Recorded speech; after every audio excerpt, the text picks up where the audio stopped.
पञ्चदशस्तवकः शक्तेः स्वागतं स्वागतावृत्तम्।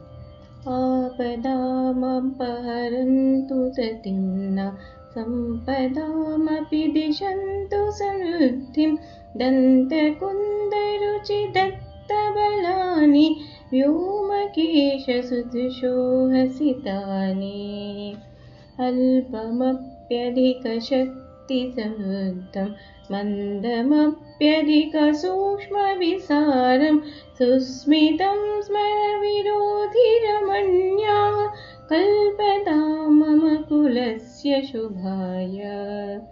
पुष्कराद्रविमतो भुवमेतां भूमितश्शशधरं क्रममाणा नैव मुञ्चति पदं बत पूर्वं नोत्तरं व्रजति नेशपुरन्ध्रे। भूषणेष्विव सवित्रिसुवर्णं वृत्तिकामिव घटेष्वखिलेषु विश्ववस्तुषु निरस्तविशेषो देवि पश्यति सतीं विबुधस्त्वाम्। किट्टभूतमखिलेश्वरजाये दृश्यजातमखिलं निजपाके प्राणबुद्धिमनसामिह भग्ग सारभूत इति सूर्यजनूक्तिः। सारमेश्वरि तिलेष्विव तैलं विग्रहेषु निखिलेषु निगूढं ये धियामथनतो विदुरेकं ते भवन्ति विबुधास्त्वयि लीना।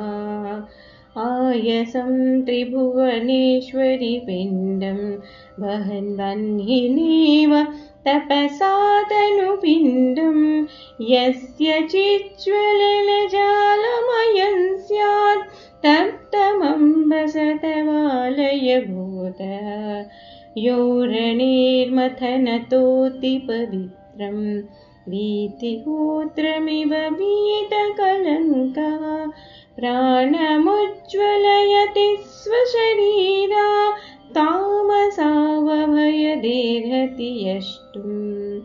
प्राणदाश्वसितमेव विचार्यं कुर्वता करणमेव निभाल्यं गच्छता गमनमेव विशोध्यं तत्तनौ मथनमागमबोध्यम्।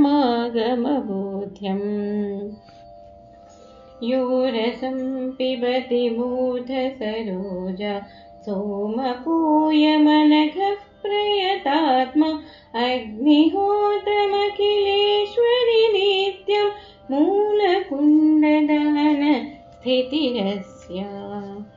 चिन्मयी पिबसि सोममिमं किं सोम एव किमसावसि मातः पीयसे पिबसि च स्वयमेका पीयपातृयुगलं किमु भूत्वा।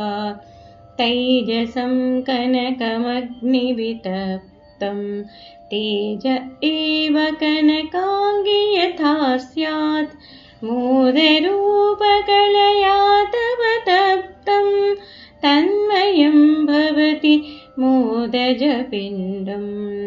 कापि मोदलहरी तव वीचि निगता दशशतारसुताब्दे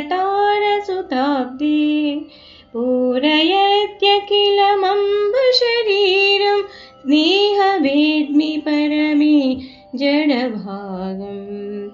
सेयमुत्तमतमानि पतन्ति शीतला दशशतारपयोदात् प्रेरितादखिलराज्ञि भवत्या बुद्धिसस्यमवता दशवृष्टिः।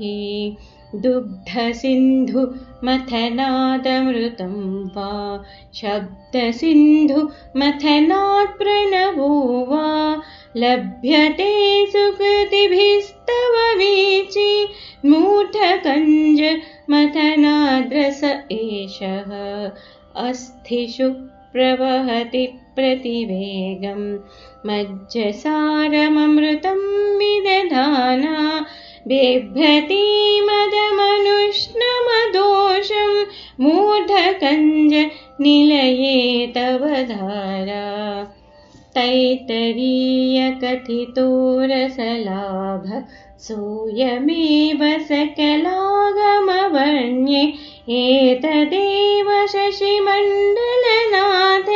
तन्त्रभाषितपरामृतपानम् मूर्धसो मम जरामररूपे युक्तवीक्षणकरणे निपीड्या शम्भुसुन्दरि सुवोमिधिनोमि त्वां प्रदीप्तकुलकुण्डनिशान्ताम् दृष्टिरेवरविदीधितिरुग्रा शीर्षकञ्जशशिनं प्रविशन्ति शीतलामृतमयी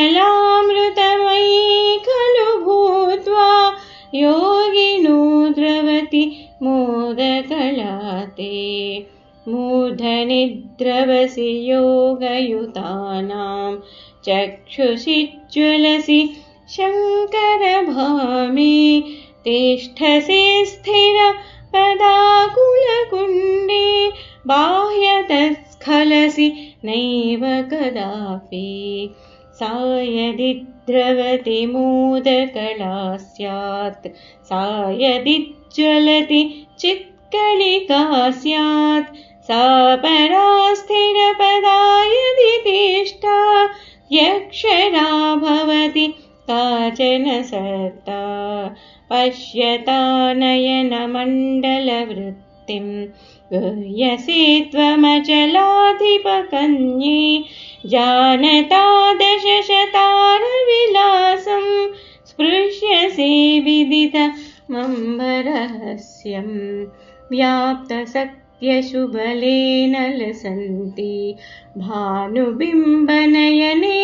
तपन्ति चन्द्रबिम्बमनसा विहरन्ति सा पुनर्जयति मूर्ध्नि वसन्ति स्वागतं सकललोकनुतायै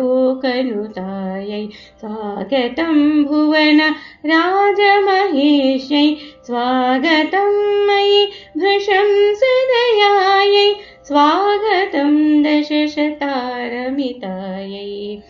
सत्कवीक्षितिभुजोललिताभिः स्वागताभिरगरनघाभिरिमाभिः स्वागतं भणितमस्तु भवान्यै खेलनाय शिर एतदितायै।